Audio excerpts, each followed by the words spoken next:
You guys mind pulling your microphones towards you a little bit? Nice to do all of Does it move? It's, No, they've never been turned you on. got 20 seconds. Well, no, just the tip of the microphone. Just tip it. Is that good?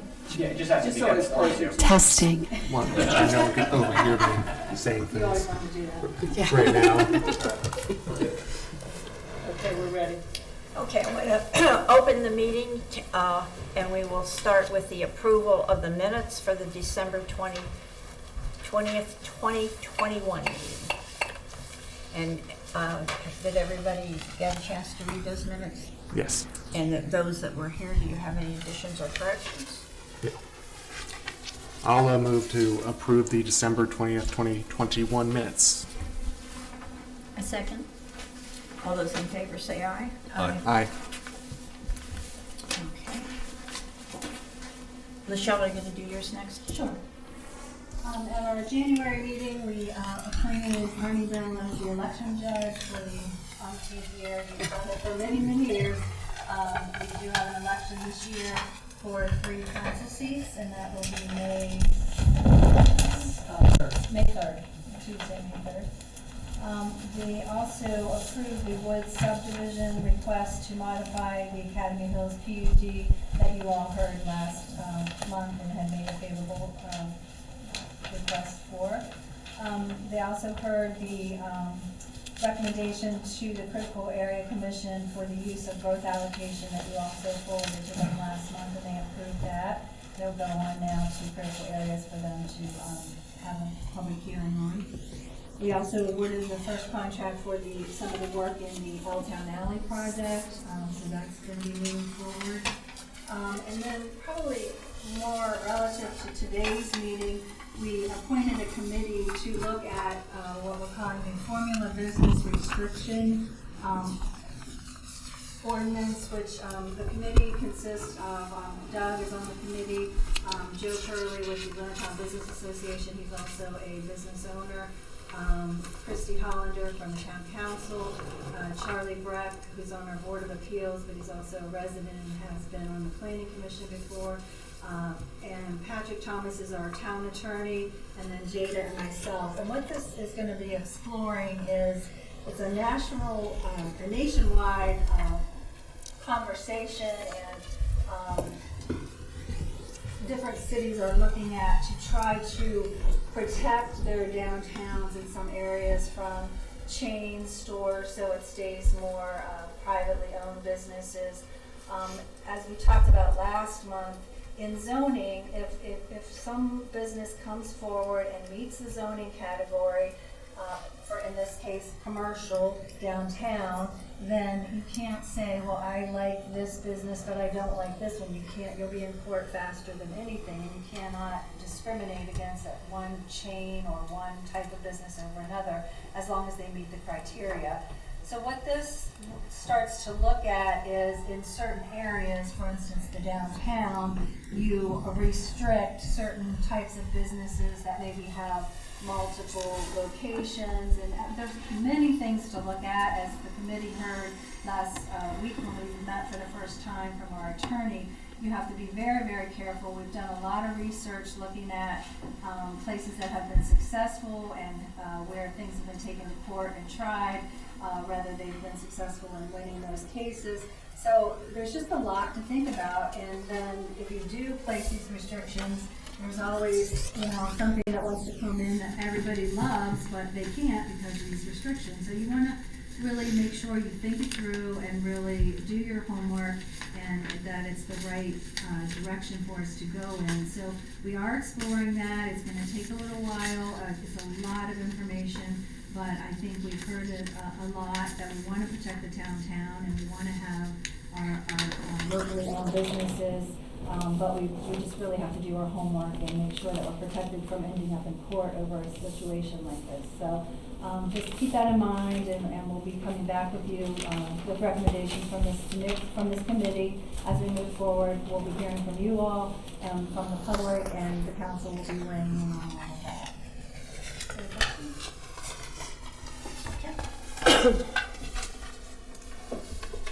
And we will move on to old business, and the first item under that is case number 83-21 Dairy Queen at 22875 Washington Street. And this has been continued since the December meeting on the 20th. This is a request for a concept plan review and approval of a new 2,662 square foot building. Jania? Okay, so the property currently contains a 3,125 square foot car wash facility that's proposed to be demolished and the Dairy Queen put in its place. At the December 20th meeting, the Planning Commission voted 3-0 to delay the decision on the concept site plan until comments had been received from the State Highway Administration and the Leonardtown Volunteer Fire Department. Comments from the State Highway and responses from the traffic consultants were included in your packages. We did receive the final comment back from State Highway Administration today, stating that they have no issues with the traffic flow in that area. And I did provide those comments to you today. Comments from the Leonardtown Volunteer Fire Department, they initially indicated that they have no issue with the development, and they did confirm that again today. So I realize that you all have questions. We do have owner Donnie Birch here. We also have Darren Jones and Wayne Hunt with Little Silences Rest to answer any questions that you should have. I think we really need to give a little bit of a presentation for the background for anyone that wasn't here last month. Okay. You. Done. Or Donnie, or, Or can you all just kind of show the site plan and what's proposed? and you can use this easel if it makes it easier. Yeah, that's fine. So, to be honest with you, I was not prepared to present today. I thought this would be just a continuation and pick up from where we left off before. As you look at the site plan, we have our proposed building here in person. The circulation for traffic is going to be around the building with one-way traffic.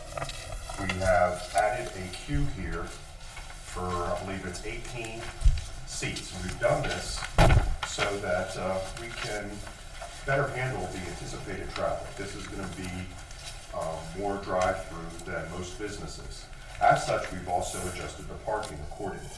We're required to have, I believe, 53 spaces, but we're currently showing on the one that you have, I believe, 44, but we're also providing the 18 drive-through spaces, and we're combining those together to meet the requirements. If we were to meet the requirements of the 54 spaces alone, we'd be just creating tons of parking that would never get used.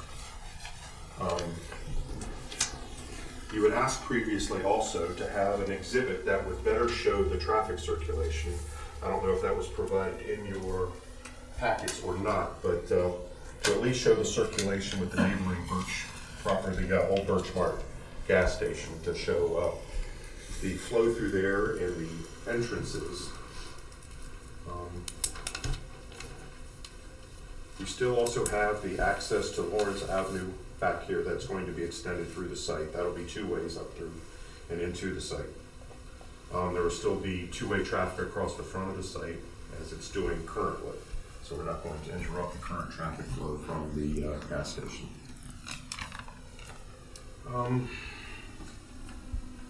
Beyond that, I mean, other than technical questions, is there anything else that I can give you as far as information front? Why is he doing that? I guess to real quick clarification. So there's one entrance, and I know you're saying there's two, but there's one entrance coming off of Washington into the proper, correct? And then I know there's the one going into the gas station. So you're saying that you're counting this one from the gas station going in as well as an entrance for the Dairy Queen? That would make for three total, yes, if you were to count that. So you were going to have the right in only here, an in and out here, plus an in and out from the gas station here, and also an in and out from Lawrence Avenue back here. Right. Practically, just making a comment, the gas station's always full, I mean, lots of activity. do we see any conflict of, cars crossing over? I mean, if most people are probably going to be coming in from Washington, I would assume.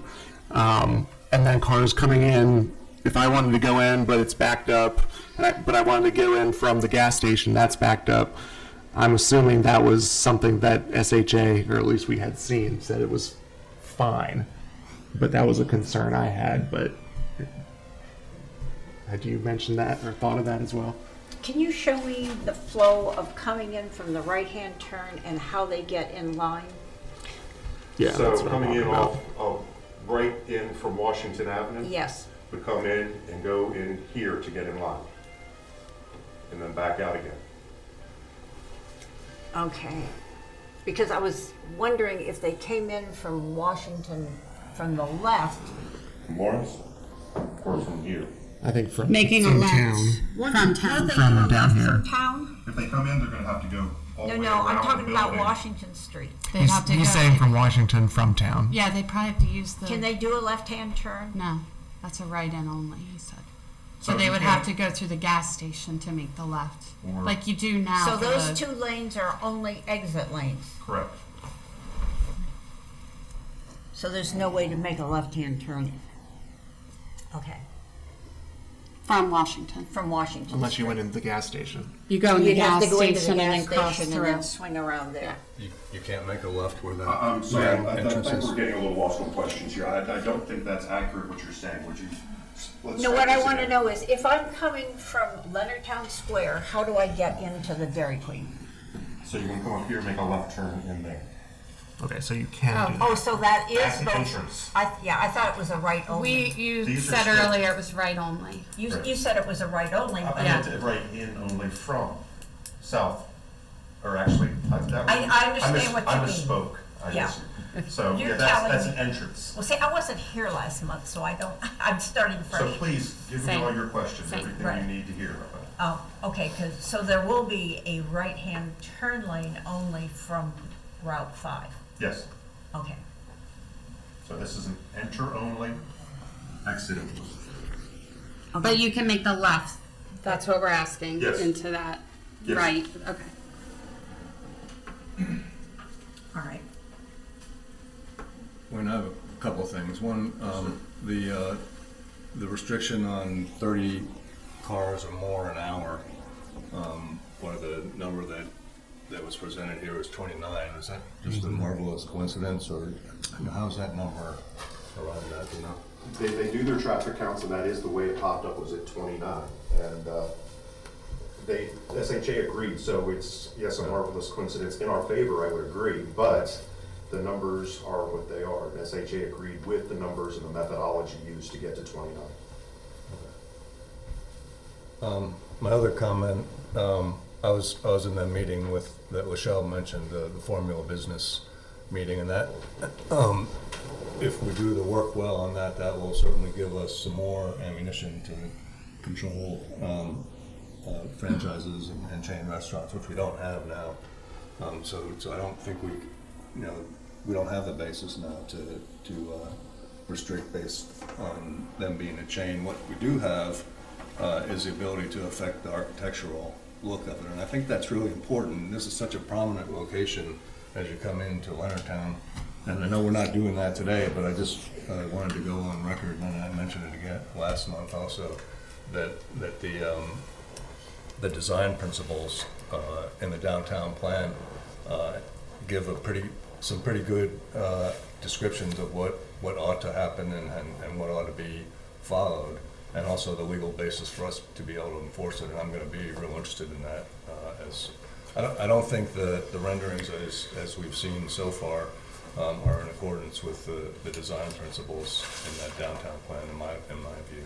As we go through the development process, architectural review, is that handled, and is that board going to be part of that process? Yes. But not at final, before final as No, well? and that's why we had asked, and it was provided to them, a preliminary, so you can get some feedback today and know what they're looking for. That's what I'm hoping for, some feedback today, so that when we come back to you, you can come back with something that you consider more palatable than this. Do you have anything, I mean, that you would like to give us as far as suggestions? What you're Yes. looking for? Yes. You want to go first, Colleen? Well, I think that, you know, when you look around town, and you know we've done this with the other buildings, even going out Route 5, is that we require the brick to the, you know, to be the face of the building. That is all down the street. You're next to a brick apartment building, and the last building that we discussed this with was when they were putting up the storage unit over on Route 5, and they agreed to do the brick in the front of their building. That would be the main thing that we would be looking for. So the facade or the building? In other words, the front of the building or the building? It's going to be the building that's facing Washington Street, that part of the So building. I guess what I'm just asking to clarify, this face or this face and these two faces? Usually we just require the face that faces the street. Okay. You know, the middle one though is really visible. Yeah, I was gonna say, when you drive in, it's- To me, it it's would be true, those it's two visible. sides. You're gonna need probably the whole way around, especially with Lawrence too, and having that entrance off of Lawrence. Okay.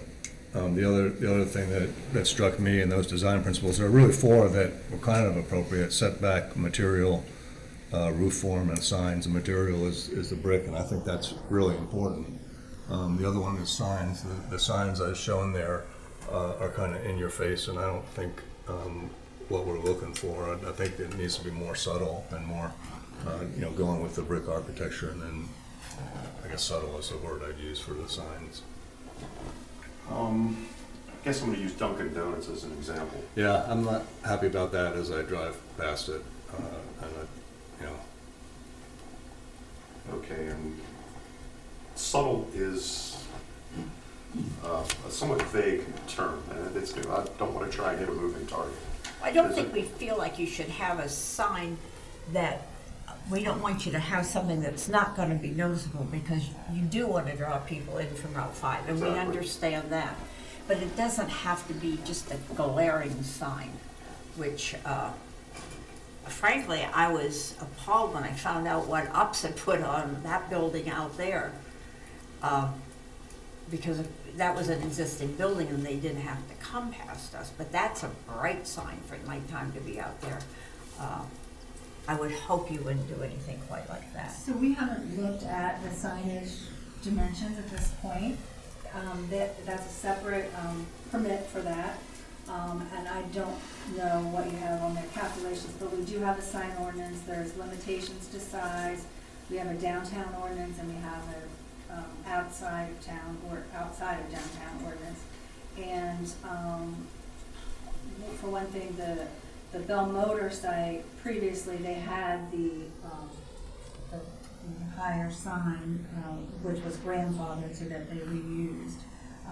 We don't have any kind of pylon sign here, but we will be looking at the size of the signage that's on the building to make sure that it meets the requirements. Michelle, I have a question.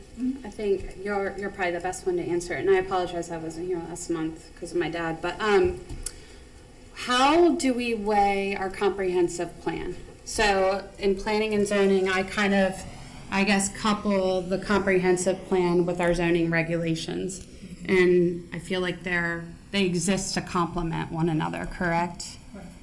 So if we go through the comprehensive plan, there's definitely parts of it, and I know it can be a lot of gray area, loose construction, but when a commercial business affects other businesses in the area, are we not supposed to weigh that and consider that? So that is one of the things that we're looking at with this committee. At this point, we don't have anything in our regulation Right. that supports you being able to say, oh, we already have 3 ice cream places, we don't need another one. That's something that this new regulation that we're looking at does look at. So the comprehensive plan is done every 10 years. Next year, ours is due, so that's one of the things you start going. We're in a completely different place now than we were 10 years ago. Right. So the vision for the comprehensive plan is starting to take hold, and that's kind of what we're seeing downtown. But this new comprehensive plan, we can then go back and review and update our ordinances to reflect where we are today versus 10 years ago. So we're not supposed to consider the comprehensive plan now, Well- making decisions? You can't really, if this meets the zoning ordinance, which was updated at the time we did the last comprehensive plan, you have to go by the regulation. The comprehensive plan is a plan, it's a guideline to work toward, but what you have to make sure that you're abiding by the ordinances and the zoning. So, at this point, there's really nothing in the zoning that allows you to say, oh, there's 3 ice cream shops already. You have to show that we need another one. We have that for businesses over 10,000 square feet on Route 5. We've had that for many, many years. But what we're looking at now is trying to hone in more and be more selective for the downtown area. So taking out kind of the thing, right, the ice cream, take that completely out of the picture. So focusing just on the business piece.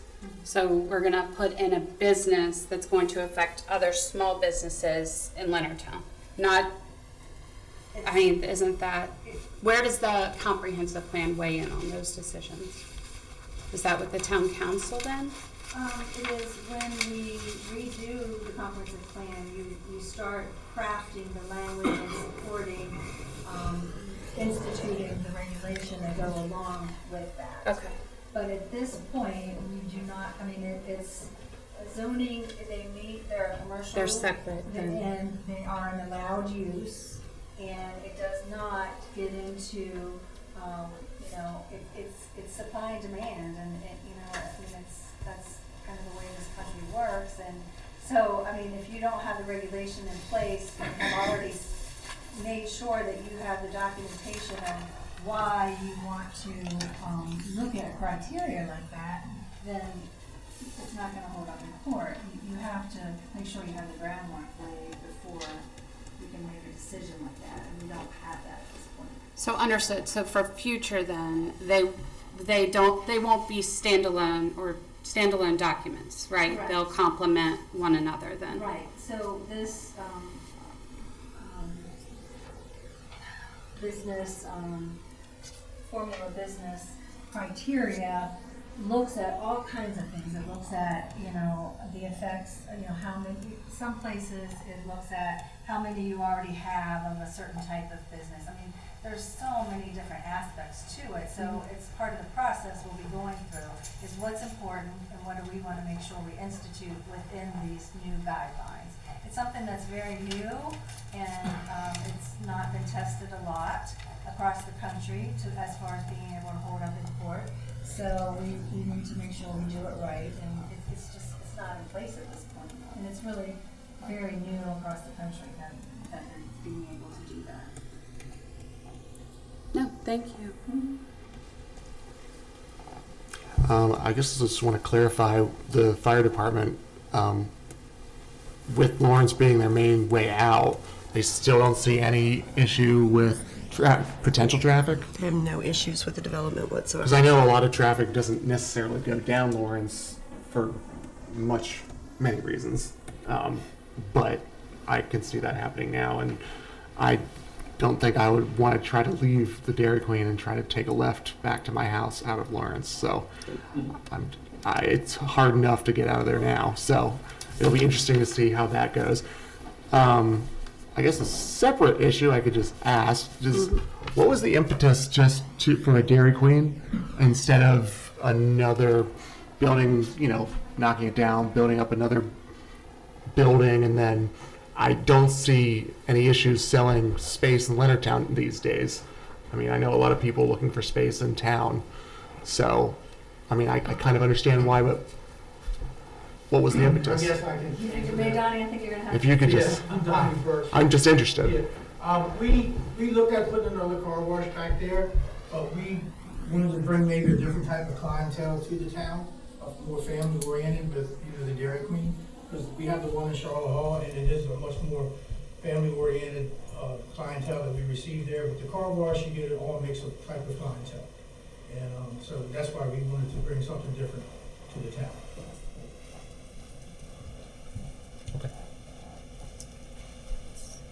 I have a question on the parking. Can you flip that back over?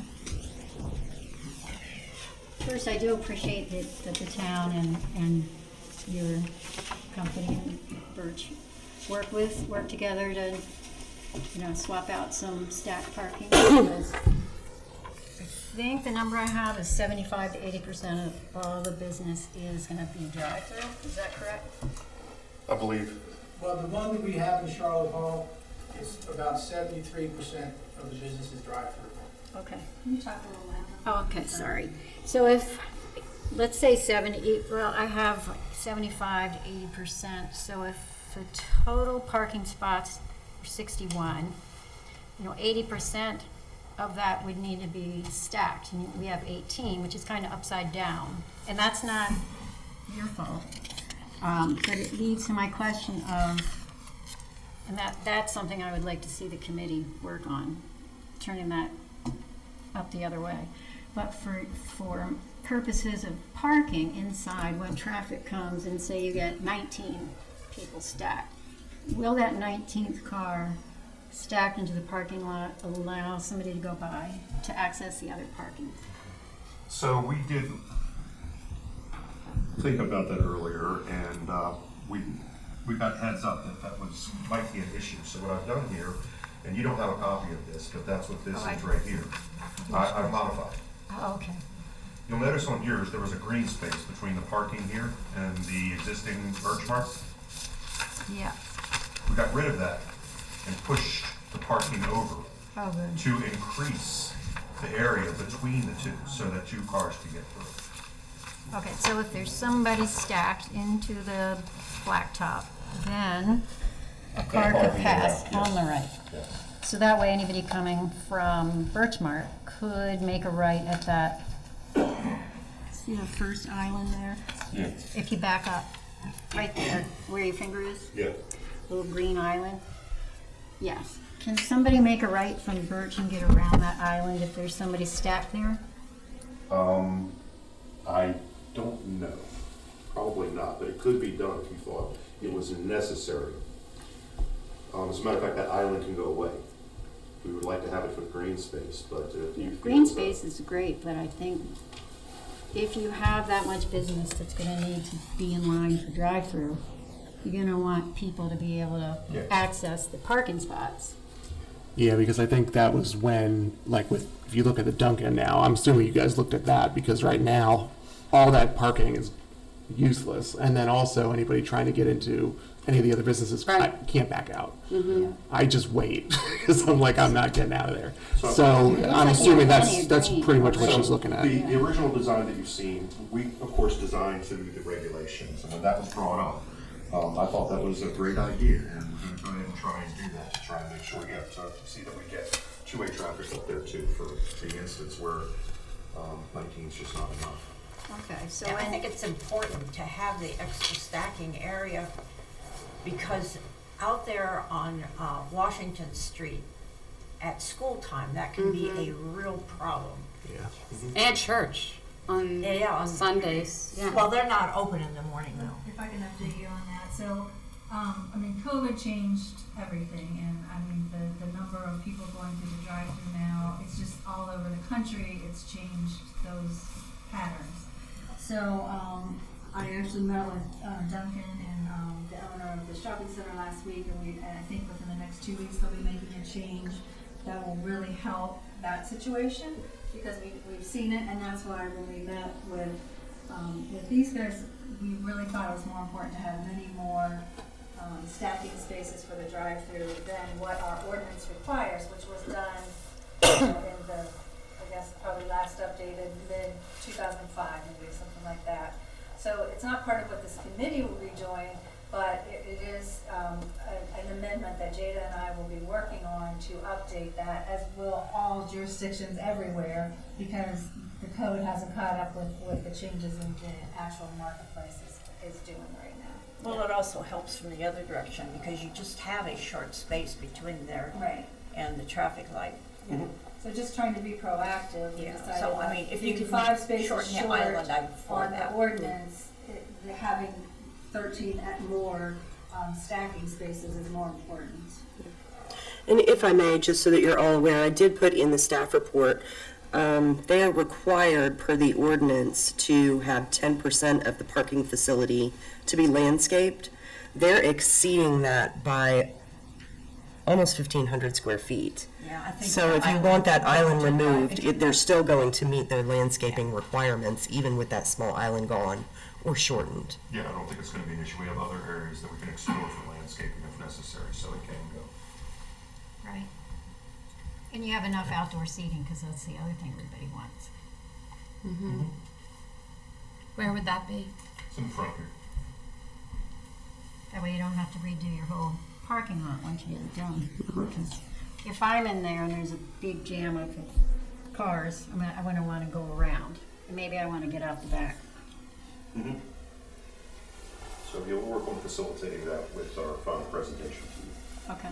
May I add that the time that you place your order to the time you pick it up at the window is 3 minutes. That's what Dairy Queen requires, and that's what we try to meet those requirements. It doesn't happen all the time, so there's gonna be constantly cars moving through that line the whole time. And, you know, 19 cars stacked up, I mean, that's good for us in a way, and it's bad for us in a way, because we'll just be overwhelmed. But just keep in mind that that line will be constantly moving with 3 minutes, you know, from the time they order to the time they pick up. I guess as a comparison, what is your queuing at the Charlotte Hall?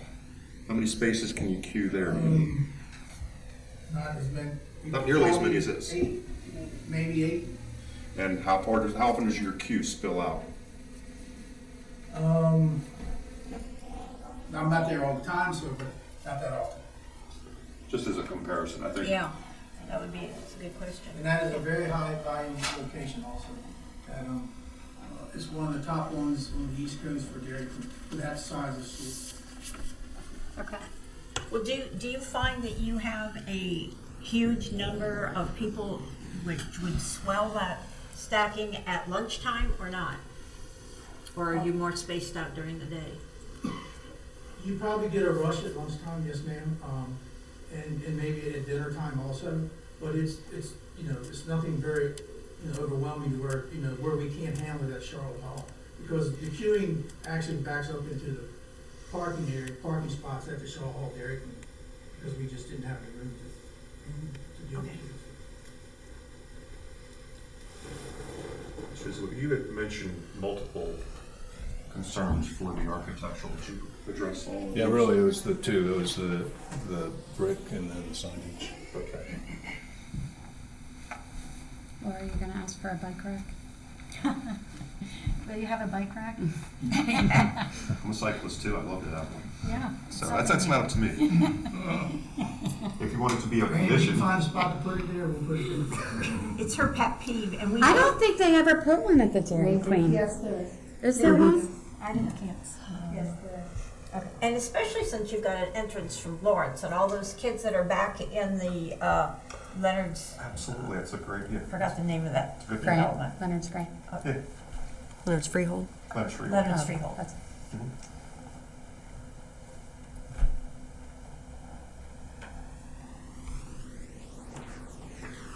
Okay, see if you want to talk a little bit, I'll still be here to answer questions.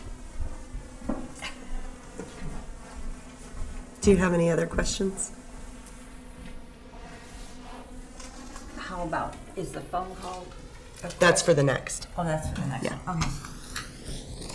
The architectural stuff, items that Doug had mentioned, that comes later, and we can have input in that, like you mentioned, correct? The architectural items that Doug Yeah. mentioned, Yeah. that doesn't, obviously, you don't have to bring everything up now, obviously. No, you don't have to. So- It's just, No. it would be helpful, because next meeting, they would be bringing back their Right. proposed architecturals. We're So if doing, you have just specific- telling them that, so hopefully when they come back, it'll be something we like. Sure. I'm assuming, but you could probably provide that, a list, if you needed to, correct? If you want to give them guidance, now is the time to give them the guidance. No, I just wanted to make sure that Yeah. they didn't have to scribble down everything he's mentioning. I mean, what we didn't give is, you know, the specifics on the signage, like you were saying, and, you know, we Right, don't want that's- to give you a moving target, but, you know, I don't know a better word other than, so I think the size of it and, you know, the big, you know, red Dairy Queen thing, if it was something just more rectangular and words, you know, the big spoon, I think, isn't the greatest. You know, that's not very specific, but I think you kind of know what I'm going to. We'll discuss it. And, okay. Will show, it would be probably good for them to reach out to Dairy Queen. Myself, I'm Charlie Breck, resident of town. Because Dairy Queen is built in other areas and have architectural restrictions and requirements, whether it's Las Vegas or Dunkirk. McDonald's in Dunkirk, it's not like McDonald's should reach out to Dairy Queen, I'm sure they already got it. Yeah, they do. Yeah. They have different designs and everything. You know, I don't know that they have one in the brick, because we have never, asked them for that, but we'll look into that tomorrow, in fact, and, see what we can come up with.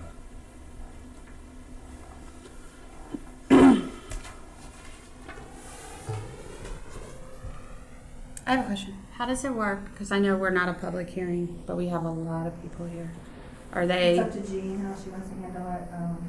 She can recognize anybody. This isn't anything that Somebody like requires a that. public hearing, but in the past, we have always accepted anybody that had any comments from the floor. And if anybody has anything they want to say, this would be the time to do it. Yeah, I'm just concerned about the highway there, and state highway, you believe is accurate in their assessment, and I guess it's the best we have, but, according to the maps, internet maps right now, Google Maps, iPhone Maps, whatever maps you're using, it's red right now. That 5 in Washington Street is red right now. So there is traffic that's there. I have a couple questions, like, I know my family's had neighboring businesses like the Dollar General open up next to them on similar streets that didn't have shoulders, and they have to improve the entrance substantially. I really don't see a change in the entrance to the current gas station, which I don't go to because it's frustrating to get in and out. I will use the car wash, so I don't know what clientele I'm a part of or not a part of, but I will use that. I know in Mechanicsville, the highway has a big shoulder on the side. This does not. So that's what's frustrating. It's Can you state your name here, Yeah. please, for the record? Yeah, Greg Powelson with Heritage Chocolates, right down the street, a small business, half a block down. Trying to work it out in Leonardtown. We recently had the choice to move locations. We did. We stayed in Leonardtown. We could have moved out of Leonardtown. It was literally the town helped us find a location here in Leonardtown as a small business. We had an employee get rear-ended in front of the gas station right now by an uninsured driver. She got screwed right there. So it's a little frustrating as a small business. Yeah, I think any of us we all obviously live in Leonardtown and know how that is. So your comments are well taken. Yeah, I would wonder the width of the parking space there between their new building and the Birchmark there, because is it really feasible to use that back exit after coming out of the drive-through? We have a Ford Expedition, 200 inches long, a Ford F-150 behind it, that's 23 feet, 24 feet wide. Do you have 24 feet there? And that's just a car in the drive-through and a car in the parking space. You need another 8 feet between that to get a car out of that back exit. So you're looking at, 32 feet of width. I don't have the drawing, I don't have the specs, I don't know if that's 32 feet, doesn't look like it, but that's my own other assessment. And the comments we got from SHA said that both on Lawrence and Washington that didn't need a decel lane or a shoulder or anything like that, you'd have to wait on the road to turn in, correct? Yes. And we've looked at it ourselves, there's not enough room to expand Washington Street in any way to have an XL or a decel lane for any one of the businesses in Leonardtown. Yeah, I pulled the original streetscape drawings when State Highway turned Washington Street over, and it's just the right of way isn't wide enough there, because when we're looking at it, is there a change we can make further down to Sure. help as well, alleviate in the other shops. But the SHA does deem that within their specs, though, as per what they said. Okay. I think his comment is why it's critical that there's no pinch point at either that median Right. that you're gonna remove, which is good, or where the dumpsters are, or where car 19 sticks out. Because that messes everything There is some up. opportunity if we had to slide the dumpsters further back toward Lawrence Avenue. We talked about that earlier today, to open that up a little bit more. So we'll be looking definitely at that Yeah, more that- in detail. I was thinking the same. Unfortunately, it's a shared dumpster with Birchmart, but it looks like you have a sidewalk or something shown. Yes, there? we do. Yeah, so it could extend further back, which I think might be better to open that up a little bit more, but it's definitely something we'll be looking at. But we have heard your comments, and we will definitely work towards providing two-way or two-vehicle access through there, in case it does queue beyond the 19 that we've got shown. It should not be that difficult to do. Okay. Yeah, for two large vehicles. I guess that's critical.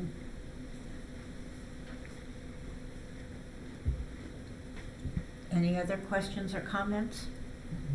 The drive-through versus the dine-in statistics do make sense. That, and I understand that in last month's presentation that the Charlotte call, that they said that north of 70% of their business was drive-through, and I understand that. From a purely code standpoint, does the 18 stacking spaces in the drive-through convert to the deficient 9 parking spaces? Because there are 9 deficient parking spaces, but we have increased from the initial plans from the 18 stacking spaces, is that what they're called? I think there were 5 short. So it was 9 actually. It was 45 to 54. So there were 9 dine-in parking spaces that were deficient based on what was said last week. So purely from a code standpoint, do the stacking spaces then relieve them the deficient parking spaces? Yes, Okay. the planning commission has the authority to To- make changes to- like that. Okay. And it's 53 spaces were required and 42 were provided. And then they were required 5 stacking spaces, but they did 18. So, yeah, there's a.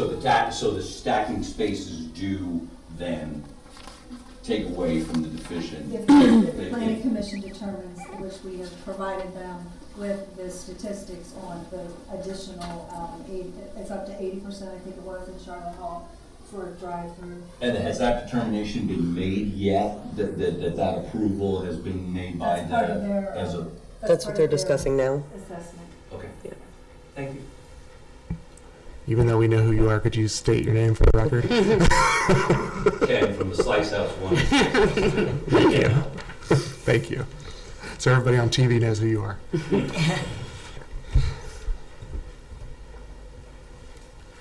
Any other comments? Are we ready to put a motion on the floor? I believe so. Anybody?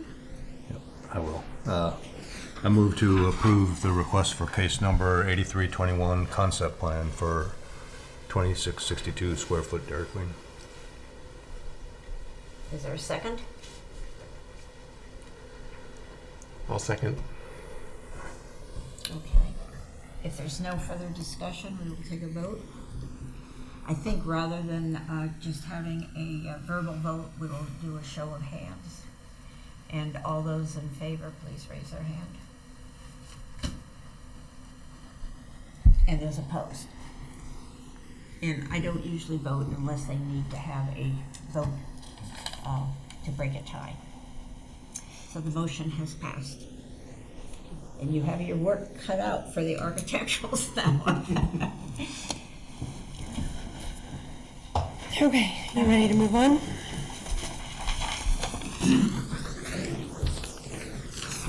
Paperwork we can get rid of here. Start a new one. Okay, we now move on to new business. And under new business, we have case number 113C, which is McDonald's at 40950 Merchants Lane. And they have put in a request for architectural review and approval for a 200 square foot addition. Okay, so the existing McDonald's is requesting approval for a 200 square foot addition to the southwestern side of the existing building. The purpose of the addition is to further extend the drive-through by adding a second pickup window. Work will include the removal of the existing storefront window to be replaced with matching brick and the addition of a second pickup window. The addition of the new storefront window and a new canopy entry and door. All the materials that are going to be used are going to be what is existing, so it's going to look basically the same. There's not a whole lot else to say about the project, considering the fact that it is only 200 square feet in size. I do have Taus on the phone if you have any questions of him. Taus, are you still there? This is Joe Moore from Habitat. Yes, how are you? I'm good. How are yourself? I'm good. So you are here with the Planning Commission, just in case they have any questions of you about the McDonald's. Do you have anything else that you'd like to add? I do not. Whatever was submitted to the fire marshal and the planning board, that's pretty much what this meeting is about. Okay. I guess I have a question on the mechanics of how this improves things. Are there going to be two windows with people picking up at both windows, or just because they're both in the same lane, obviously, just how's Normally, typically the way that works is they will have, you've got two places where you can order, you pull into the lane, rather than stopping at the first, you'll stop at the first one to pay, but then you would go all the way to the second one, the second window. If somebody is there ahead of you, then you'd stop at the first window, so you can pick up at either one. And that's typically how that works. It's just a way to speed everything up in the drive-through. Last year, they did the addition onto the drive-through to add that second menu board. So they have the two lanes, but then it condenses down into one.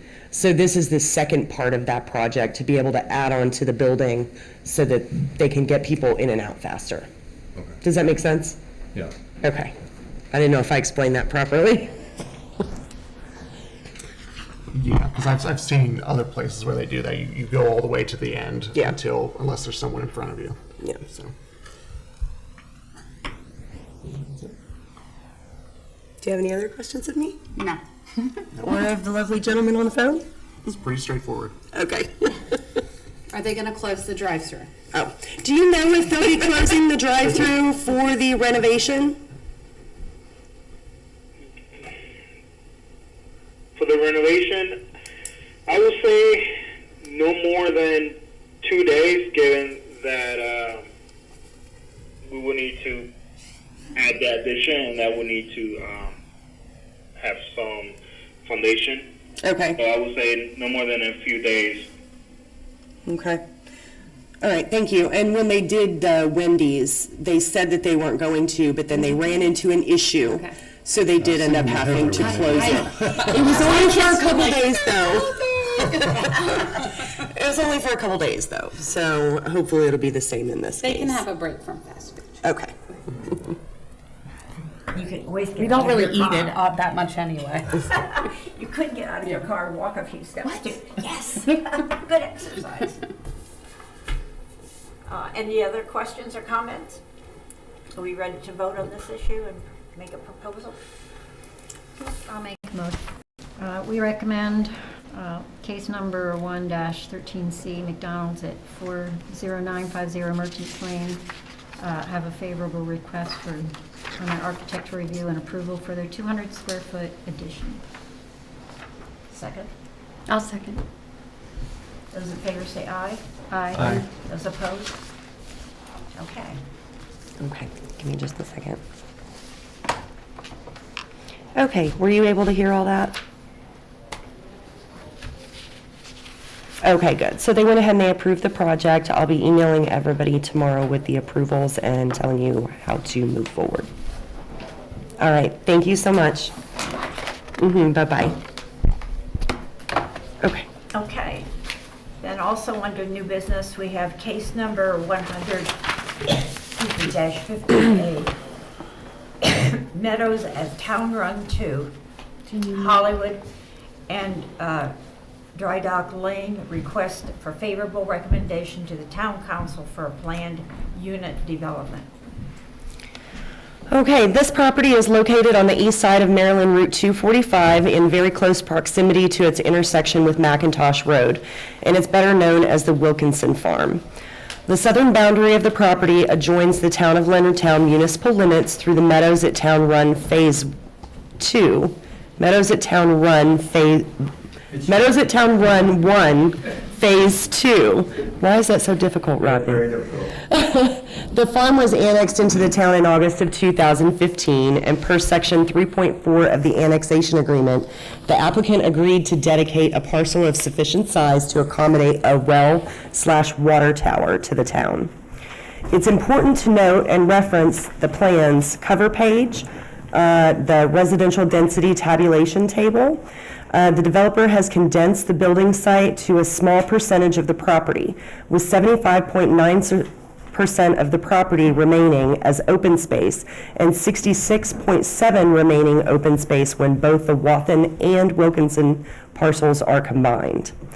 Per zoning density allowances, the developer would be allowed a total of 917 units on both parcels. However, the actual number of proposed units is 410 over both parcels. This proposed design creates a large buffer from the existing surrounding properties, as well as additional conservation of land.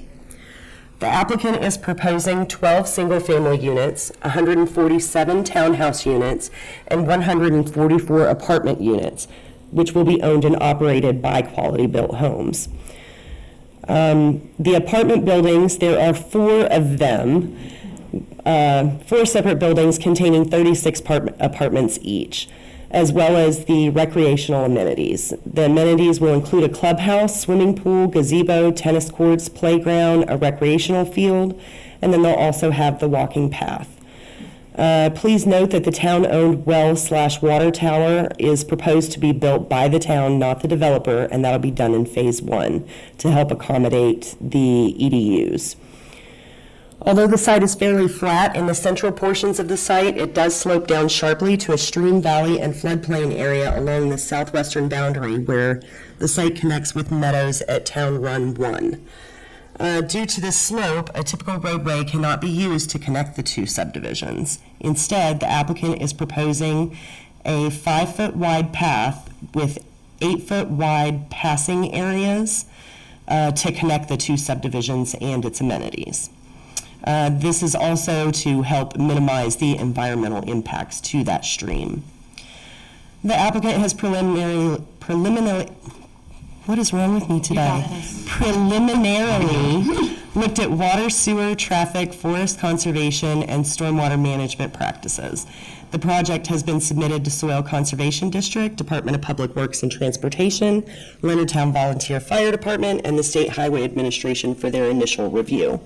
To date, initial approval comments have been received by all required agencies except for the Leonardtown Volunteer Fire Department. I did actually hear from them today, and they reserve the right to review the site plan as it is developed at a later date. The concept site plan does not typically include fire hydrant locations and items like that on the concept plan. So they can look at the flow of everything and say, yeah, this looks okay, but they want to definitely review the site development plan when it comes forth. So you'll receive their final comments before the final site plan approval. I do have Rodney and Stephen Gertz of Quality Built Homes, and then I have Gregory Hosendorf from Soltes here, if you have any questions of them, and I'm certain that they'd like to give a little presentation too.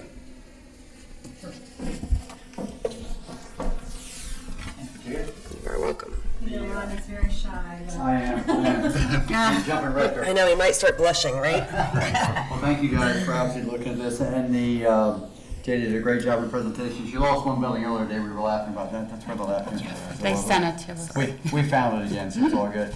We put together some visuals, so I just want to give you some visuals and maybe go over that to show you a couple aspects about the project and where we were going with it. And when you're doing a mixed unit project, and as you're reading about this in the modern time, we talk about it as a comprehensive plan, and that vision changes every 10 years.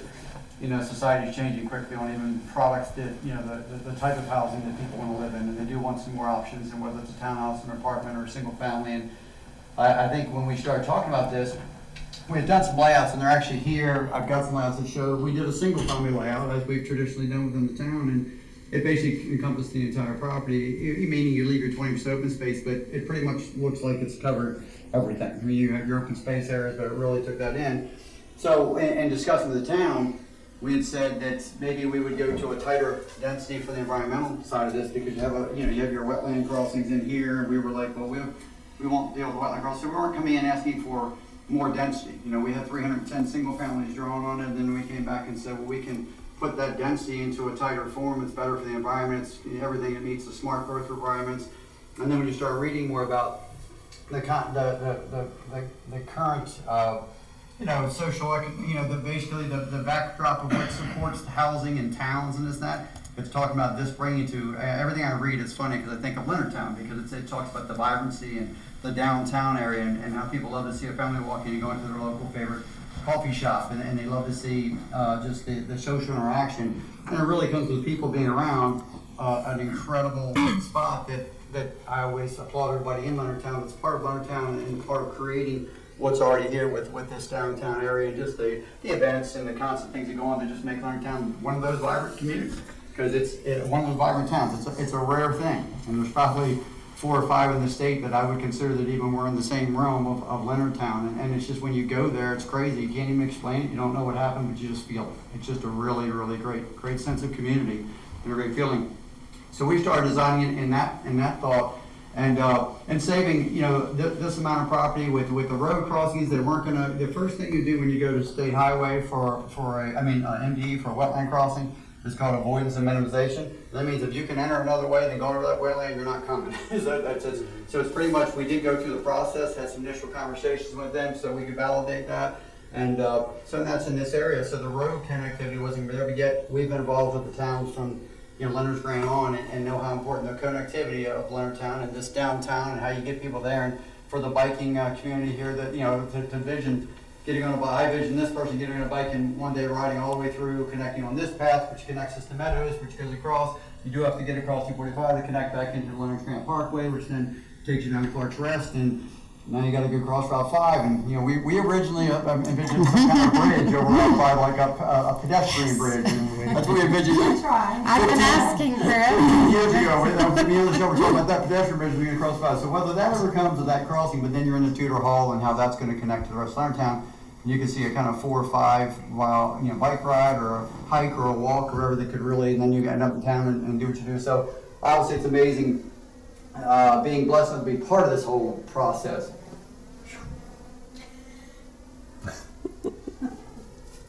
I'm such a big wuss, but anyway, it shows how passionate about this whole everything that we do and to bring all this in. So that was kind of that design, just showing you the take on the singles coming in here, and we'll show some pictures of the product, which is like you've seen the Leonard Grant Parkway and that urbanism housing, and it basically has the rear entry garages and just gives that look where you don't see garages right on the main drag. We'll have the same effect by rear loaded garages on the townhouses on that side of the street.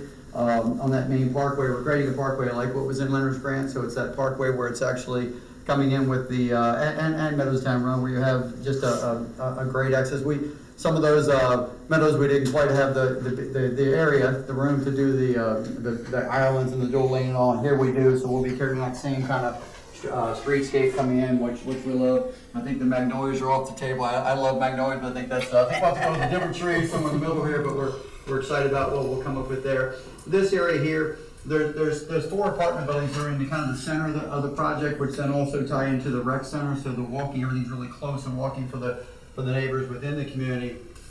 And we'll have some blow up. I have some blow ups of this, but then you'll see that, the clubhouse is a field that'll be here, swimming pool, playground, tennis courts, but just real, that'll be kind of real good flow right there. And then a section of townhouse in the back of the community. As you see, this is the only real area we're taking down any amount of forest, and from the original plan, which we can throw up if you'd like to see it, it literally had almost everything. When you're in a tight, a tight acreage community, it's hard, you do take down, quite a bit, so we're saving all of that. And like I said, that's going in open space, that's not going into, we didn't try to pick up density by doing what we were allowed within the ordinance, but we just said, we to decide which way we want to take it. And nowadays, it makes me, I'm sad for my, my children's friends that talk to me even in Calvert County, and they're like, hey, Mr. Gertz, where can I live? And you're like, wow, we have some singles over here at $500,000, we have some singles. So it's really when I was talking to Shell, talking about like the ecosystem of housing, that as much as you picture the ecosystem of the environment or the ecosystem of anything, you need a certain amount of entry, people that can go in and have that rent that they can pay, and they can afford to pay that as a young adult growing up in Leonardtown and wanting to stay in Leonardtown. I think when we were having these discussions, Jada's daughter was moving at the time we were having these discussions, and because it was hard to find a spot, it was hard to find something that kind of pushed all the buttons of something she wanted to live in, that was nice enough to live in, that had the rent price that made sense. Until maybe she's a little more established in the community, and maybe she buys a townhouse, and then she's maybe a little more established in the community, maybe she buys one of those single families of somebody that raised their family there, and now they're ready to downsize or go into something with less maintenance and go. So it's kind of that. I think that's an important thing to know, that and a lot of things I was reading, because when I was preparing for this, I was looking at reading things and saying that without that, you can kind of have too much of any of it, and it kind of starts killing your ecosystem. It starts hurting the vibrancy of the town, because you don't have the balanced approach to all of it. And a lot of the stuff even lately that I've been reading has been basically saying in a lot of areas the single family is meeting its thresholds of it's built, what that area can handle, and it needs to add in some other components to that. So anyway, I promise every one of these won't be that long of discussion. That was just the getting out of the gate longer one, but I'll have to try to get through some of these. So this just gives you a little closer look. That kind of gave you the global of that. This is a little more blow up of the project itself, and you can see where the path will connect over to Meadows of Town Run. This phase that just went in, phase 2, that'll go through the woods. It'll be a 5-foot path that will wherever we environmentally, you've got areas in the woods that are going to be steeper, so we'll be that path size through there, and then we'll blow it out to 8 foot as often as possible, maybe every few hundred feet, where people were coming, if they're riding a golf cart, if they were riding a stroller with a child or something, there's just kind of some room to kind of, make that pass easy. And there will be a covered bridge portion. There is the small wetlands there. We'll be kind of going pilings and going on top of it, and we will be able to get that path through. So we'll have kind of we just envision like you'd see in a picture in a Pennsylvania creek, where you'd see just kind of a covered bridge, and it's really just aesthetic, and just down in that part of the project is something we think would be a nice attribute. And then we'll do almost a bridge across the flat, the kind of the floodplain as far as on pilings, and obviously no effect to the actual ground or obviously any flood, well above any kind of flood risk elevation. And it'll go across the bottom, and then it'll get back on. When it gets back on the more solid ground, it'll continue to then come back into a path that'll be asphalt. So it'll kind of go this asphalt down to this kind of, you see them a lot of places if you go, South Carolina, but even on Eastern Shore, where you see like kind of a boardwalk walk path going through, and then a little covered bridge. That's kind of what we envision there. So if you envision that, and it comes up. The water tower is actually back here, so the water tower will be up in this section. This is our pump station on our site. Townhouses. The way we've placed even the buildings, we didn't want to be out in this area. You'll see a picture of the building. We didn't want it to be where it was like you just blocked in, or just 4 of them beside each other. And of course, in the downtown area, sometimes you're forced to do something more of that, because that's just how it's designed. Out here we had some flexibility, so even driving in, you're really going to see like the front of this building, just the size. You're just not going to ever have anything really thrown in your face on that. They're 3-story walk-up market rate apartments, which mean they're kind of market rate rental apartments, and so we're excited. I think hopefully you'll see the design. When we designed them, we actually went with what I felt like fit Southern Maryland and us and our architecture, as much as we talk about architecture as in the previous meetings, which I applaud all you guys' questions on all that, because it does matter. One glaring sign or one thing makes a humongous impact on the town, and I applaud you for noticing that and always trying to avoid that. So here we've kind of put both our townhouse design, everything, we just kind of married it to all of our product, and we're real excited about that. So yeah, and the entrance is out here on 245 on this end. State Highway, we're well along the way. We've gone forward on that. State Highway is basically approved. I'm working on with this neighbor right here, who's not Charles anymore, but Jonathan Perone, working with him on getting the easements, which it's to the, he's getting them signed and notarized now, and then we're kind of have everything we need there to do that. I want to get this in early. At Meadows, we kind of came in, the construction was all kind of the same time, and it was too much going on. We're working on the inside street, and I want to get this in so it's not as big of a project, because this is the whole main drag will go in. The water tower is back here, so I want to get this in this summer, and then we'd be looking at this project. The project would be starting either hopefully late fall, or of course after blessings if to get those. And but with that, we actually want to get that portion done so that all that any congestion or big anything turning in out here isn't a traffic issue out there, as once again I hear traffic concerns. So we're actually going to be a year ahead on putting that infrastructure in than what we would need for the project itself, but we think it's a lot safer for the community and for everybody involved. So most of this now is going to be some products. So I'll put some things up that you're familiar with, which are kind of just the Leonard's Grant Parkway type view. So this is when you're going in, this is what you're going to be seeing. We'll control, a lot of times on this, we'll actually control the housing, we'll control the we just don't let folks pick whatever house style they choose on something like Main Drag, because we want to control that look that's created. Once it's created for life. So minus additions or people tearing things off their house. So we'll try to do a similar version of what we've ultimately created here, just to get a really nice look on the left-hand side going in.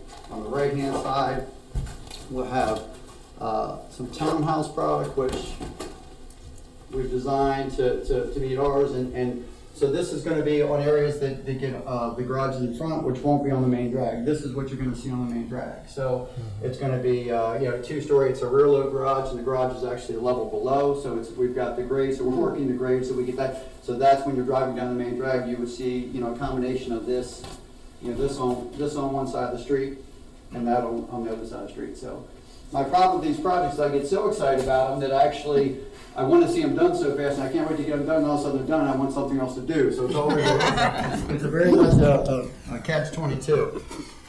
So we'll go into the apartment building. So there's a building up in La Plata. So when I started looking all around. I go look at buildings and everything.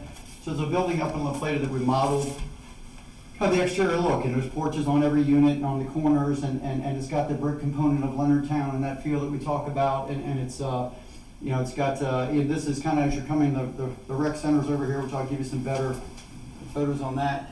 And it has, but you're not getting a kind of in your face where this is literally standing like maybe right here looking at that building, but you're going to be a distance, and the way they present is going to be really good. This is the actual building. Sometimes you can see a picture and then the live thing isn't really good. So we've made minor changes on this, but this is kind of the building that's built that we kind of modeled after. So you can see it's a very attractive. I'm not talking back here, I apologize to the back, but it's very attractive in what it is, and it fits kind of that, I don't know, to me it just has that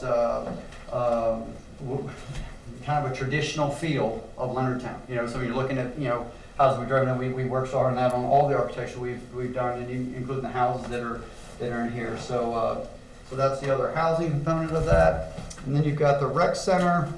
And the hardest thing for a rec center when you're a builder is to draw a building that doesn't look like a big house. So that was my number one objective when we started this with Steve. I was like, let's create something that's kind of just that people know that it's the rec center, that it's not just so we've done that. So this would be the front of the rec center. It's just basically about an 8,000 square foot building, so it's a very nice, it's a humongous amenity and the community members of Meadows Town Run, it goes all the way through, that path's connected, so those members come over and use these facilities as well. There's a playground that's going to go in this year on that side of the neighborhood as part of that rec area. And then also they have access to all of this. So here's the rec center here, pool, playground, tennis courts, gazebo, so it just gives you a couple of different views. this is something that we have on the system that you can just kind of start getting a view of. This one's probably a pretty good view for you. So folks are back here, but even in here, you can see the clubhouse is here, pool behind, playground, tennis courts, and that building's back there. So it's like, I really like how all the flow has worked on this thus far. And once again, you're not seeing anything that's like kind of like thrown at you. We were very careful to kind of in the placement of everything. And we had it designed originally kind of in more that block here look, and somehow I, one night just said, okay, that doesn't work, and got where we kind of did that triangular thing that we did, kind of really gives a good presentation there. So with all that said, and all the pictures, open for any questions. I'll just give a couple comments. Everything you said has been one of my biggest things. I mean, I live in a townhouse in Clark's Rest, and I bought 6 years ago now. Oh man, 7 years ago. If I didn't buy then, I wouldn't have probably been able to afford to live in Leonardtown. So, people my age I didn't want a single family home.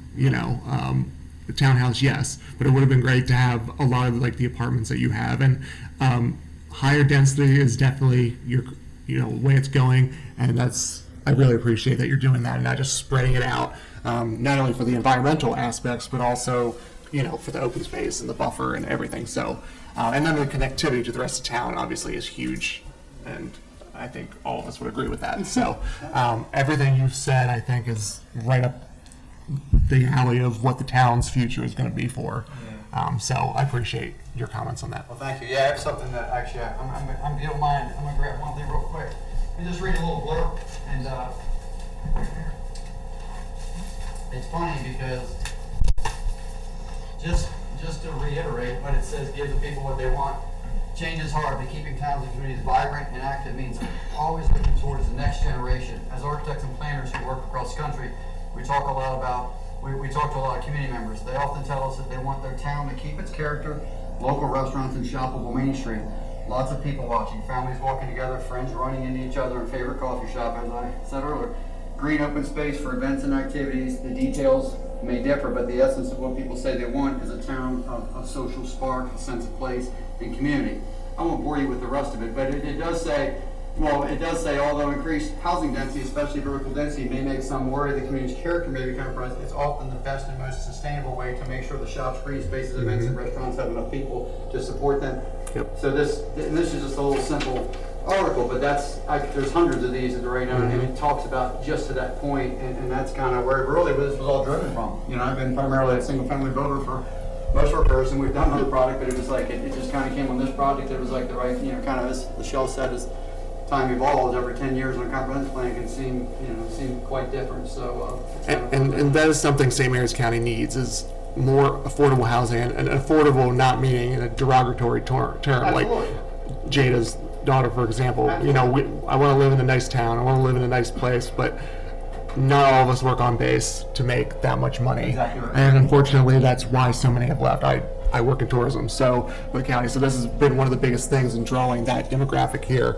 And obviously, they love Leonardtown. We all do, and that's who's going to live here if they could. So this fits that. And even us building Leonard's Grand and then being such, because I love the town and everything we've ever done in the town, and to see that I was building those houses and you're building them for $350,000 and you're excited, you're moving people to this great place and they can afford it and all, and then you watch everything go up. But right now you wouldn't even want to add, I can't even make any money on a single family house because it's with the lumber's back up 200% since December. So it's a crazy bottom market. That was great. Not the COVID obviously has had major effects on all of us.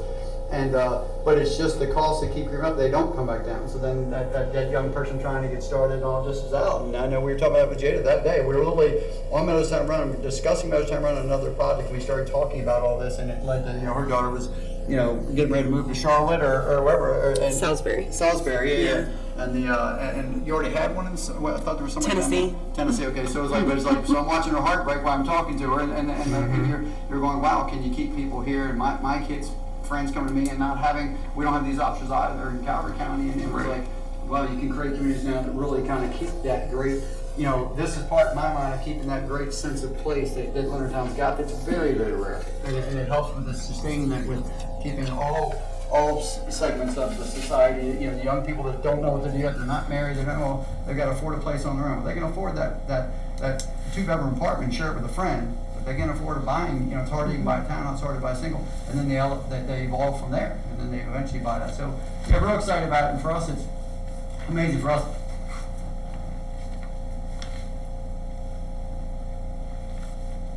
Oh my God, I can't believe it's such a big, because we can be part of Leonardtown. So the Gertz name, the Gertz family can be part of Leonardtown forever. So that's kind of a big part of me, because with this project, you know, that's what we planned for the apartments there that we would have, you know, for years to come. So I'm kind of excited about that as well. So our little piece. So. Rodney, I have a question for the apartments. How will the leasing work for those? So would you be able to offer short and long term?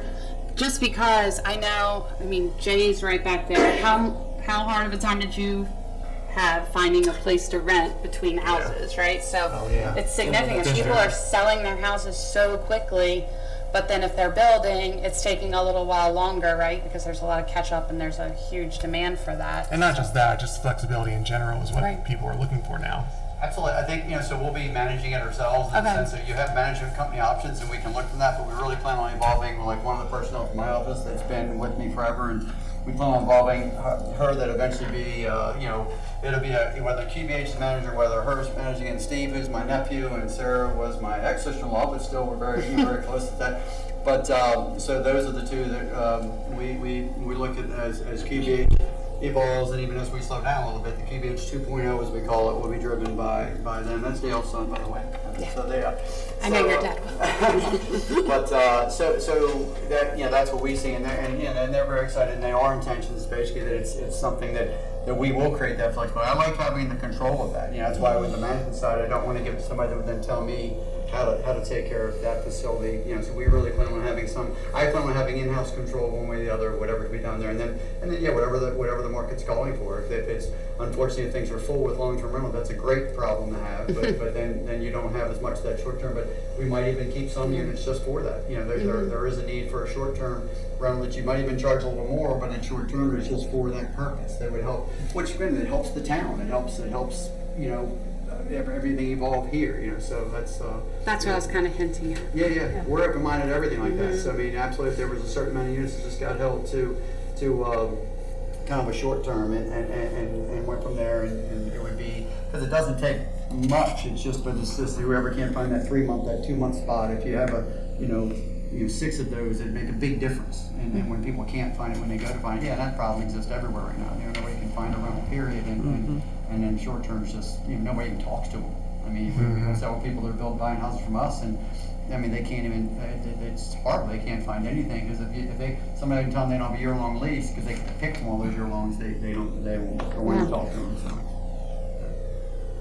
Some of them can even be your building, you know, the Exactly. building No, with they you. would be. So, They absolutely would be. We Yeah. would do something that would almost be quite honestly, as we're building that, the other townhouse and the product and all, would almost be almost a sales tool in a sense. I mean, not to say like that, but it'd be like, yeah, you know, if you want to be here in 2 months, we're building this now, and you can actually be involved in this. You know, well, on the townhouses, we're going to be, a lot of that's going to be putting buildings up where because we want to control the color, we want to control everything. So we're going to control the complete exterior, but we just want to, and then you know, that we'd be putting people in. So yeah, people come by and say, yeah, I'll take that one in 3 months, and yeah, so we'll be able to utilize all of it, you know, and kind of have. We're not going to relinquish control. That's really probably the best way to answer that question. Then we have the flexibility to do what we want based on the market, based on what you guys would like to see, and we're going to have the ability to do what we need there. Just so you know, Quality Vote 3.0, Stephen has like a whole house full of boys. So. Yeah, it's true. We got, he keeps playing with these silly little toys. I'm going to get them hammers. They need hammers. They don't need a little stuffed animal. Get them a hammer. And yeah, it's true. I don't want to go there, but like I remember when you were like. Yeah, he was. So to hear you have a lot of kids now. Whoa. Yeah, and it's terrific for me because between my brother, who we've been fighting for, we're best friends and fighting forever, and he looks just like him, and his boys look just like him too. So I'm like, we're getting outnumbered. I have 2 girls, I'm getting outnumbered very quickly. It's really scaring the heck out of me. And then in the middle one there, his middle boy really scares me. So the second born is like boys are always scary. What's nice, I mean, clearly have the best interests of the town in mind. So, and from the past we know that, so it's very nice to see. Well, thank you for that. Yeah. And that it will connect and that they'll be able to utilize those facilities as well in the other neighborhood. I know we had brought that up, I think. Yeah, a year that's or very so nice. ago, And I like so the that was covered good. bridge idea as well. That's very We gotta nice. keep I Jay in love shape. it. He's gotta get over here with a bicycle, so we just gotta keep That's him. true. I am, Let's Jay, keep you're him out, getting so called Get him a bike, get him going, would be good. We'll get him over here. Back and forth twice and then hit the pool would be perfect, so. Just out of curiosity, because of the COVID and the way people were not able to get out and allow, what about the capacity of your swimming pool over at Leonard Scranton? Did you ever have a problem with the number of people there? No, the pools don't get used as much as you would think. I mean, I'm always so shocked. We build these, you know, we kind of build big patios. I overbuild everything, you know. Another thing on this project would be the parking. We've got, you know, 948 spots versus 693 required, you know, so we're 250 plus over. And that's like, I always am gonna do that because you want that kind of convenience. In the pools, we've always seen that. So we kind of take the number of people and then we look at what's suggested. And we usually go a little bit bigger, and usually it's like when you cater at your you ever get catered at your house and they bring the food and you're scared to death you don't have enough food, and then it's gone when it's gone. But when you buy your own food and have it at your house, there's like all kind of leftover. It's kind of that same scenario. And so no, we've never had a problem with that. COVID, there was restrictions in place at the beginning of COVID. Luckily, I think by the time we got the pool season that year, that most of that had been, you know, lifted, but they had to, you know, if there was masks. Well, I was just thinking about there'd be more people staying at home at their local pool rather than going out on vacations and things. Yeah, that's a good point, because people are, you know, coming to the homes and being more part of the community, Right. and really going with that. So, but no, we haven't seen any problem. We always will overbuild wherever the suggested is, and in Leonard's Grant we That's did, good. in Open Hall, and here we do the same. So the It's pool nice to design know. that's, you know, they said, well, you should have, you know, if it's a 300 unit community, they really would only probably recommend a pool that would handle, you know, 50 or 75, and we'll always go where it's more in a larger range than that to get that. But we've never had a problem, even at Oak, you know, so Oakland Hall is a 249 unit project over in Calvert County. Leonard's Grant's 336, and you guys are very familiar with that. And neither of them have we had, that I know of, pool capacity issues, even on the holidays where they become, you know, that's the crowded time. Yeah. That's just your couple major holidays there with Labor Day, Memorial Day, but 4th of July, we haven't seen issues at any of those there, so I think we're covered there, so. It's bumping on Friday nights. Oh, Especially when okay. they bring food trucks. Okay. Yeah. There you go. I mean, it's fun. So. Yeah, that's awesome. That's what we love to see. I mean, that's like food trucks at a place that you built, and I bring my daughters down every year. Here I go again. We come down to watch, just see the Christmas lights, because like Leonard's Grant, I don't want to insult anybody who doesn't live in Leonard's Grant, they're competing. Meadows is competing, but Leonard's Grant with the Christmas lights is just phenomenal. So just to drive through there and you know, see what goes on, and then to go to the Village Green and you know, go past stuff, just to see a community like that used, and the town kind of initiates that. That's what's weird for me. Like, I have communities in other parts, plenty of other areas and all, that don't quite take on that vibrant, and I think what you guys encourage in the town, meaning your town events, and come to the square party and the Veterans Day parades and all that. It just kind of it builds that sense of community. So it kind of like we feed off of each other. You know, it kind of makes our job much easier, because that's a dream. If you're trying to create that as a builder developer, like a builder developer, like puts up.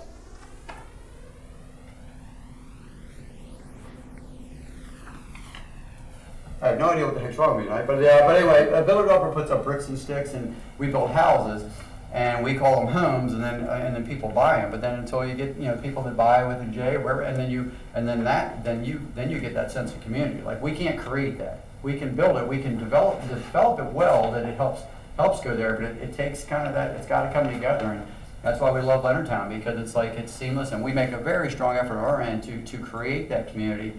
But it still takes kind of the whole sense of Leonardtown and these communities together. It really creates that great sense of community, which is, for me, it's been the greatest gift of my career. It's been, Leonard's Grant, Meadows, and these two projects will be like, definitely my highlights of my career of what we could create. So if you're excited about it. I have a question on the apartments and the townhouses. Yep. How do they do the bioswales? Or is that, because I couldn't tell from the drawing, maybe I was looking on the wrong one, or are they stormwater ponds? So the project, and we work with DPW on this and with MD, even looking at bioswales, and pretty much within the ordinances, there's, you know, many ways you can go. This project has probably 6 or 7 submerged gravel wetlands, which are kind of the, you know, pond-based, but more submerged gravel. And then above that, you have the bioswale devices. So there are bioswales. Greg's on kind of a phase 2 level. We're kind of almost completing phase 2 with MDE and Department of Public Works on their approval. So then above those, kind of, that's like the catch-all final devices, but there's bioswales and all built within the community. We don't have a lot of dry well type stuff within the community, but the bioswales that are, you know, are kind of part of the recharge ahead of those ponds.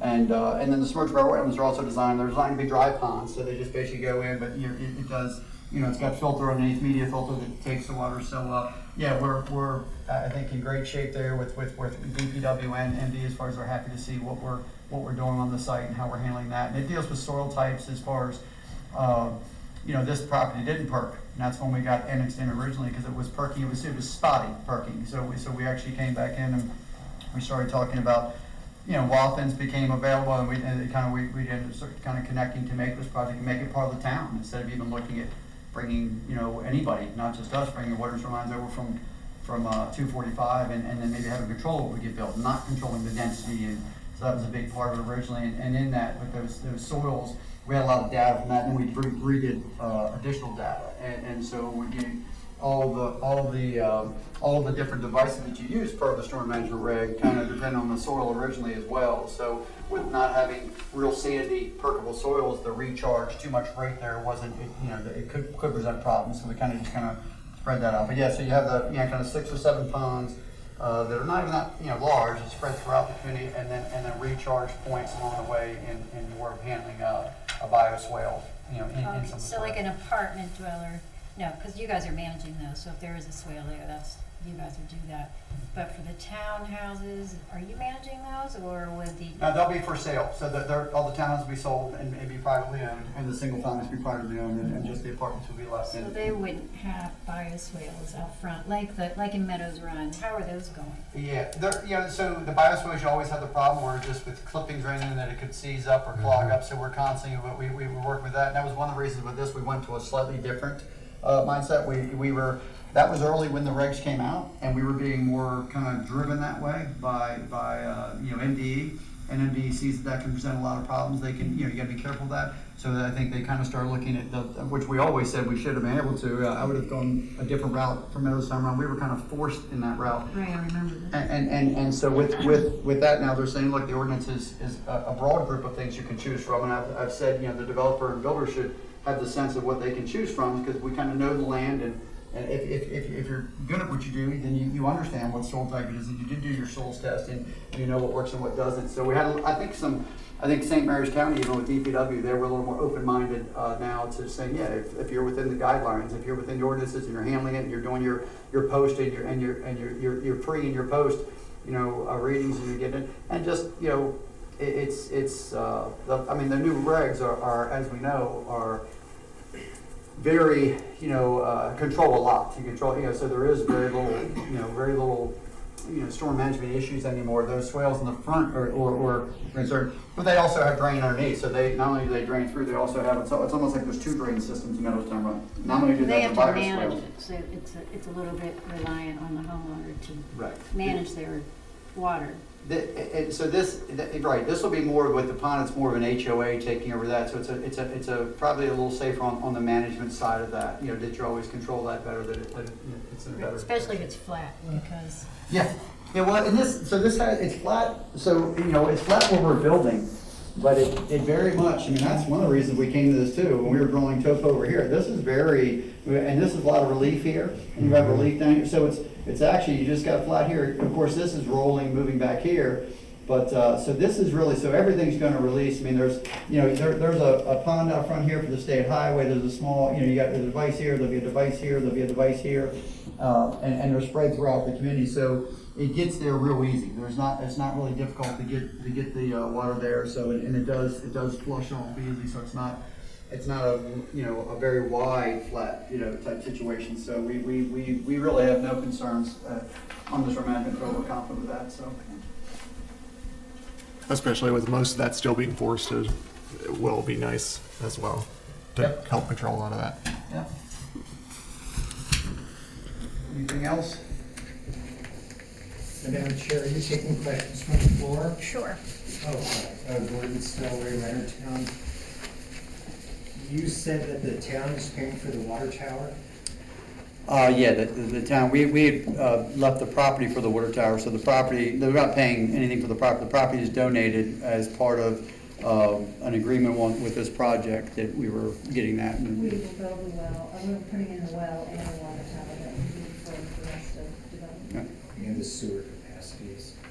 Yeah, so they will have approval for sewer for phase one, and then the rest of the phases would come once our expansion is done, which is going out to bid this summer. Okay. And then am I correct in assuming that there's one entrance in and out of this development on Route 245? Yep. No traffic signal, just deceleration lanes and?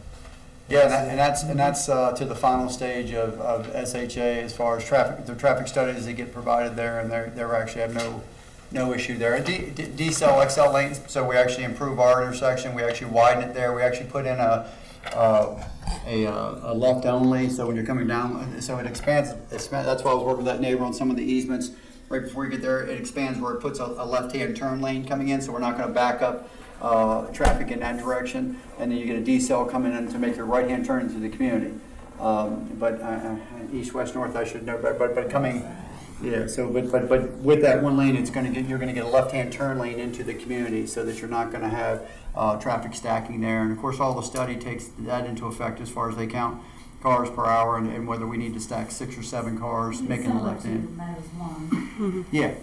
Okay. And then you mentioned that the townhomes are going to be 3-story walk-ups? No, this is it's 3-story, but it's actually the garage would be like driving back an alley behind and coming in, and that's kind of what I'm calling the 3rd story. It's really a 2-story from the front of the townhouse. Some of them that do have the garage in the front, then they would actually be, which is very traditional in the townhouse. It's just with the garage level being included, it would be a total of 3. So. Which is similar. No elevation. Which is similar to what the Clark's Rest ones are, because ours are same. One final comment I have, I think the town is severely lacking in parking now. And if you have room for 900 cars on your project, and there's no traffic light there, and really I think frankly people aren't going to walk from your development all the way to town for an event on the town square, I don't know where you're going to park those cars. Old Town Pub, now people are parking 3 blocks away, and that's just a really popular restaurant. Frankly, I think the town sooner or later is going to have to come to grips with the parking structure. Absolutely. And it I may agree. be in the works, but The plan that we're working on now is the waterfront and the west Finwick, and then we will actually have a site there showing where the parking garage. And we've been collecting fee and lieu for years, I think 2006, to work toward that. We actually, if you want to see the study that was done in 2004, there's a lot more parking than you realize, and that was one of the reasons we've been working on the parking signage and the wayfinding signage to help direct people to that parking. So there's a lot being worked on in that respect. Yeah, and it's such a catch-22 to actually, create this vibrancy that Leonardtown has created, and then you need people to actually support the businesses that we hear earlier. You've got Derek Coogan and a gentleman very concerned, obviously, with his chocolate shop, with the candy store, and rightfully so. And then, so that blend of getting that, and then of course it leads to other problems, like you're talking about the parking, yeah, but that parking garage has been planned, and that will be vital for, kind of the success of Leonardtown and the livelihood in the long run, because it doesn't get too stretched out. And we look at it just on our site alone, like I said, that was over the amount of spaces we needed by 250. So, that would all be used. And what was required was 693 compared to us providing 948 or something like that. So that's where, that would even, and then those requirement numbers are pretty strong. So hopefully we're not, like I said, I don't see quite that influx, but I agree with you. Most people, unless it's a nice sunny day, weather doesn't always, they're going to be coming down to town, and parking down here will be I think none of us would have seen the number of people walking from Leonard's Grant into town that we see now. It's crazy. Constantly. So I gotta give the show credit for that, because years ago, when, who was, yeah, Colleen? Yeah, so years ago when we were talking about the projects, and I was like, all right, because we talked about this theme and what we're doing, and we're coming in and gonna build a town and gonna, kind of had a conventional look of a subdivision as much as anything, and kind of they helped shape it as much as we did. We just kind of kept talking and seeing what we wanted to see, and the walkability. So it was a big joke the first year. I told Michelle, like, if I built this big village green and nobody ever uses it, I'm blaming you or this. Well, then I come out, and of course, in the first 3 months, we're out there playing kickball and doing stuff, and it was just to see just the vibrancy of any community. Not that it's every day, but it's just, Laura, it was there. I mean, you get to feel like you at least have the ability to walk up to the pool or to go out on the village green or this and that. So sometimes, not that everybody you love, but for the people that do, it's always so refreshing to see that you can create any kind of community that does create that kind of energy is always pretty And I amazing. think luckily we have a council who understands the importance of doing these studies, and the downtown plan has been extremely successful in the things that we've instituted that we found in the first phase. And I think everyone's going to be super excited when you see the waterfront plan, the West Finland plan, hopefully in February, the presentation. It's just amazing, and it really does start to address in more detail a lot of these questions about parking and where the parking garage would go, the connectivity and the future of the waterfront. So. And one of the last things I'll say too is I appreciate the town, and I try to say this in Clark's Rest or any of the communities, that all these communities are part of the town. They're not separate, individual communities that are doing their own thing. I mean, that obviously with Lindsay being connected, these all being connected, all the speed limits being 25 miles an hour, all these things that are all the architectural, just everything is trying to be cohesive, and that's obviously for a reason. So I appreciate that the town council has continued to do this, and I don't think a lot of people understand that who live here. But they see it. Why are they doing this? Why can't we do that? There's a reason, and I think overall, in the end, if you have these things, people who are moving in from out of town are like, "Wow, this is cool." They're going to use it. They appreciate that. It's so fortunate that Quality Build and then Mark, as far as local builders who are in the community, they don't just build and leave. And that has helped. Rodney said it so many times. It's not just our neighborhood. Correct. It's the whole town, and their contribution to the wharf and now the well and water tower site, and just numerous things. Yeah. And always supporting the entire town. It's not just Right. their And then that's why having also those sidewalks that connect everybody to downtown. It's crazy that you think people are going to walk along, along a busy highway, but they're going to. Oh, we do.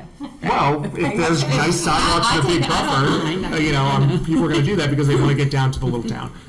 You're obviously making the effort to connect everything. And the And the fact that you trolley have- now is really yeah. cool, and Right. we're hoping to increase the trolley usage, that we're seeing that. Exactly. People, going through the neighborhoods and people riding into town, so they don't have to drive. Yeah, even to take a trolley ride to a certain portion, then walk the rest. But Yeah. just that you have that. I mean, that's any walkable town, which they're rare. But if you go maybe south in Florida, there's a lot of it, and it does encourage that behavior. It encourages you to actually get there and do it. And nobody's going to walk there. Definitely not going to walk on Route 5 if there's no sidewalk on the edge of it. But definitely not going to if Leonard's Grant or if that path wasn't between Meadows and Town Run. If they can't get from one to the other, well then am I going to drive around and start it? No, yeah. So it's just like that, and that's been driven by the town. Like I say, we get I don't know what it'd be called, thanked or cursed or whatever, but we get usually thanked is what I always feel, and for being part of the town. And I'm like, oh my God, it's your guys' town. Everybody in this room makes this town up. I'm a builder who's blessed enough to be here and to work on these projects, and I'm glad with the vision that we've all shared that we're getting some really great places. But each and every person here makes the fiber of Leonardtown. Leonardtown is it's a special place, and we take that very seriously. And making sure that we continue to make it that way and not hurt that in any way. And that's kind of everything we do is with that in mind. And it's been it's amazing to have been involved in the town. So Well, I do want to say to the town that I really think that the new signage that was put up is very nice and will be very helpful this summer when we get all the tourists in here. I concur. There's more to come, so I think it's really. Yeah. Agreed. And they're very nice signs. I really like them. Yeah. And that was part of the downtown plan. Yeah. it's awesome. Anything else? Okay. Were you ready for a motion? I can make it. For case number 100-15A, Meadows at Town Run 2, Hollywood and Dry Dock Lane, very good name. I make a motion for a favorable recommendation to Town Council for a planned unit development. And a second? Second. Did you get one? I got one. I got it. Okay. And then all those in favor say aye. Aye. Thank you guys so much. Yeah. Thank you. Very excited about building this. Good luck. Well, Get building. our last order of business is our review of the monthly in-house permits. And if anybody had any questions about those. I guess briefly, how is your meeting with Joe Curley for the old theater? How is that proceeding? Oh, it was perfectly fine. At first they were not too sure of what they wanted to use the space for, so it was kind of up in the air. So I think they're meeting with an architect now, so they can kind of narrow down their ideas.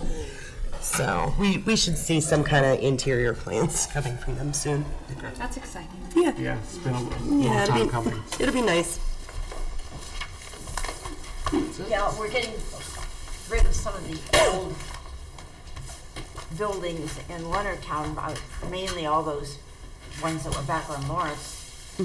And to think that that theater is sitting there falling apart when we've got vibrant businesses out in front of it, it'll be nice to know that something is being done. Yeah, they did go in and they did level the floors. That's the only thing that's been done in there so far, since they have to have architectural review and approval with the fire marshal to do anything else. But like I said, they're narrowing their focus down and trying to decide exactly what they're going to use the space for. And then they'll get some plans turned into us. Okay, good. If there's nothing else on a motion to adjourn? I'll make a motion. I'll second. Sorry, All in Jean. favor? Aye. I guess I'm excited to leave.